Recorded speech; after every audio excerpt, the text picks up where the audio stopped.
Bonjour à tous. Plongeons aujourd'hui dans un sujet aussi complexe que controversé. Comment la France finance-t-elle le terrorisme au Sahel? Tout d'abord, dressons un bref historique. Depuis 2008, les groupes terroristes affiliés à Al-Qaïda ont amassé au moins 125 millions de dollars grâce aux enlèvements. Or, voici le point crucial. Près de la moitié de cette somme provient de la France. Pourquoi la France, vous demandez-vous? La réponse réside dans sa stratégie. La France a choisi de payer des rançons pour obtenir la libération de ses citoyens. Cette approche peut sembler logique à première vue. Après tout, la priorité est de sauver des vies. Mais approfondissons notre analyse. En 2003, la première rançon connue s'élevait à 200 000 dollars par otage.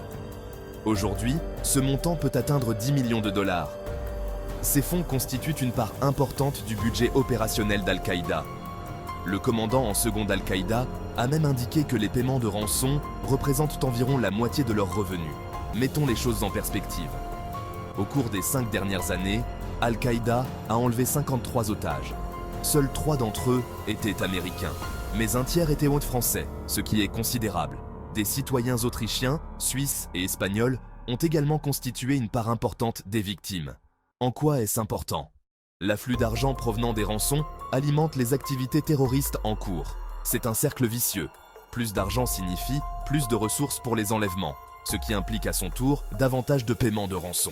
Changeons de point de vue et examinons les implications éthiques. Est-il juste de financer des organisations terroristes, même indirectement, pour sauver des vies? Quelles sont les conséquences à long terme pour la stabilité régionale? Nombreux sont ceux qui estiment que des stratégies alternatives doivent être envisagées. Certains suggèrent une coopération internationale pour lutter contre les réseaux d'enlèvement.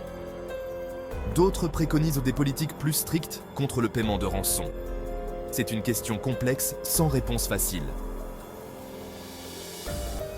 En résumé, si la stratégie française du paiement de rançon a permis de sauver des vies à court terme, elle alimente également par inadvertance les activités terroristes au Sahel.